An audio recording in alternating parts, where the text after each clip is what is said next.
అయితే దీంట్లో 100 మొక్కలు ప్లాంటేషన్ చేస్తాం సార్. ఈ 100 మొక్కల తరఫున ఇవి పెరగడానికి మినిమం 12 నుంచి 15 సంవత్సరాల్లో పడుతుంది సార్.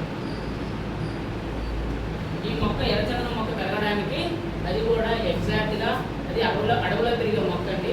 ఈ మొక్క మనకి మన ఆర్గానిక్ ఫామ్లో మనం ఏదైతే మన డ్రిప్ సిస్టమే కానీ, మన ఇజ్రాయల్ టెక్నాలజీ ద్వారా డ్రిప్ సిస్టమ్ నడుస్తున్నా కానీ, అలాగే RFID టెక్నాలజీ ద్వారా మొక్కను ఎప్పటికప్పుడు గమనించుకోవడం కానీ, మనం ఎప్పటికప్పుడు మెయింటైన్ చేయడం వల్ల మనకి 12 నుంచి 15 సంవత్సరాల్లో ఇది ఈ మొక్క అనేది 100% రావడానికి ఛాన్స్ ఉంటుందని 100% మెయింటెనెన్స్ మనం పాత విద్యలో కూడా చూపిస్తున్నాం సార్.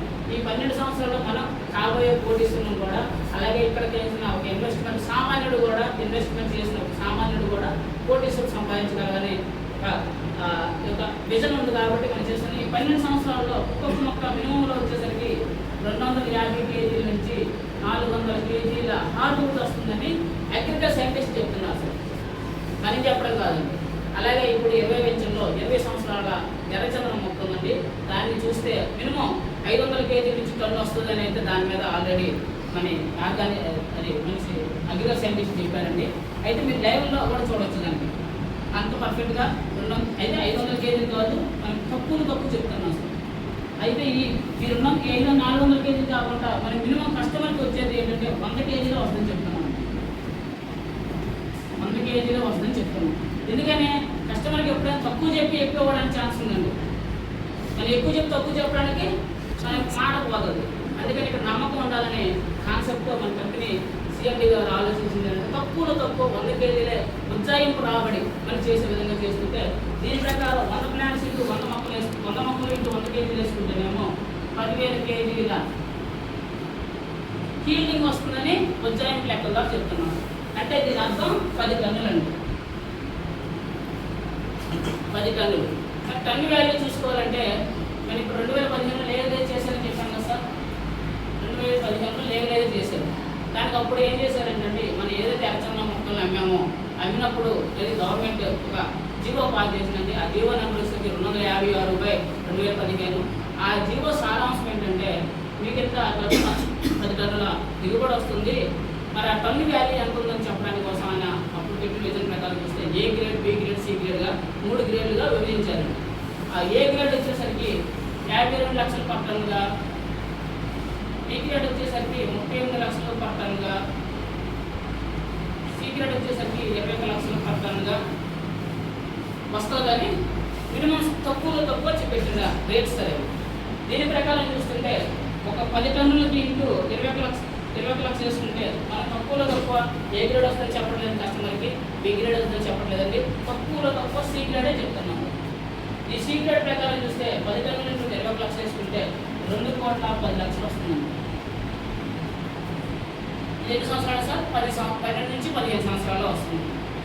అయితే ఈ 12 సంవత్సరాలు ఈ డాక్యుమెంటేషన్ అంతా కస్టమర్లే ఉంటుందండి. ఓన్లీ మెక్కల మెయింటెనెన్స్ మాత్రం మనమే తీసుకున్నాం. అయితే ఈ 2,10,00,000లో కంపెనీ పెట్టుబడి సొంతగా పెట్టుబడి పెట్టి దాన్ని ఎప్పటికప్పుడు సస్యరక్షణ చేస్తూ, చింపకలు కొమ్మలు కొడుతూ, దానికి కావాల్సిన ఆర్గానిక్ ఫార్మింగ్ చేస్తూ వచ్చిన ఆదాయంలో 50% కంపెనీ తీసుకుంటుంది, 50% కస్టమర్కి ఇస్తున్నాం. అంటే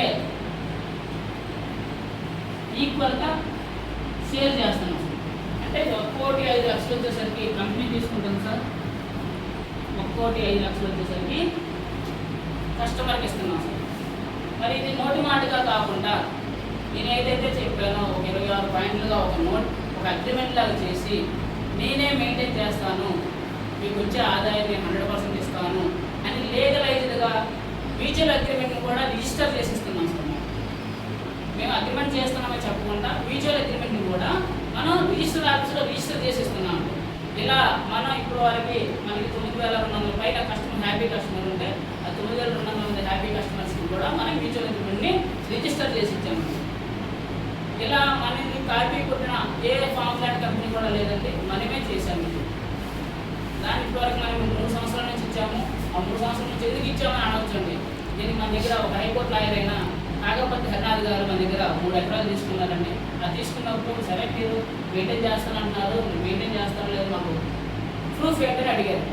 సార్ రాసిస్తా సార్ అన్నారు.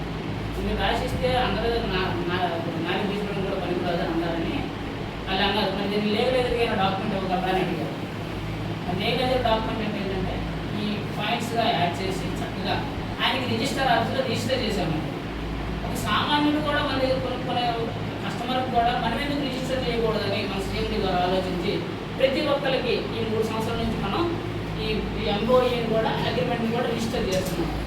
మ్యూచువల్ మెమరాండం ఆఫ్ అండర్స్టాండింగ్ని మనం కూడా ప్రతి కస్టమర్కి రిజిస్టర్ ఆఫీస్లో రిజిస్టర్ చేసేస్తున్నాం. అలాగా 22 సెంట్కి ₹1 కోటి ఆదాయం వచ్చే విధంగా, అదే అరెక్టానికి వచ్చేసరికి 2 కోట్ల కస్టమర్కి 2 కోట్ల కంపెనీ ఇస్తారు.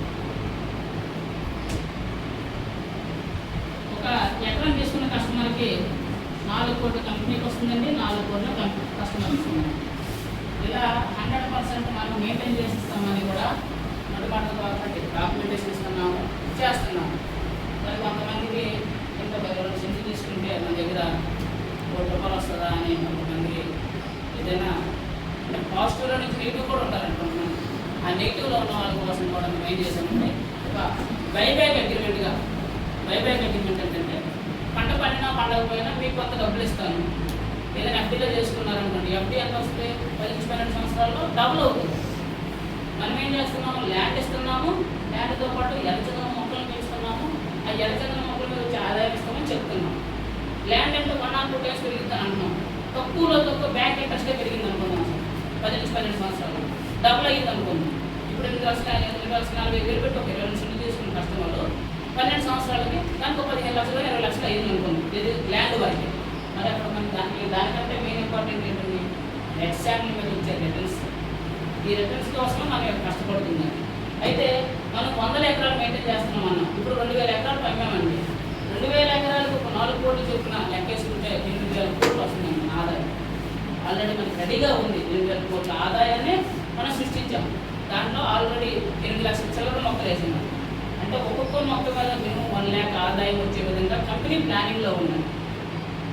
అంటే ఇక్కడ మనం చేసే కస్టమర్ బాగుండాలి, నేను బాగుండాలి, అది 100% మెయింటెనెన్స్ చేసి ఇచ్చే విధంగా ఉండాలనే ఆలోచనతో ఇలా కంపెనీ ఒక ఆలోచనతో పెట్టిందండి. అయితే మరి కొంతమంది నెగిటివ్ వాళ్ళకి కూడా మనం వాళ్ళకి ఏం చెప్పకూడదనే ఆలోచనతో వాళ్ళకి ఒక ఆప్షన్ ఇచ్చామండి. దాని ఆప్షన్ ఏంటంటే బైబ్యాక్ అగ్రిమెంట్. శాలరీ మీద వచ్చే ఆదాయం నాకు నచ్చలేదు, నాకు రాదని నాకు నమ్మకం లేదు అనుకున్న వాళ్ళ కోసం మనం ఒక బైబ్యాక్ అగ్రిమెంట్ చేశాం. ఆ బైబ్యాక్ అగ్రిమెంట్ ఏంటంటే ఒక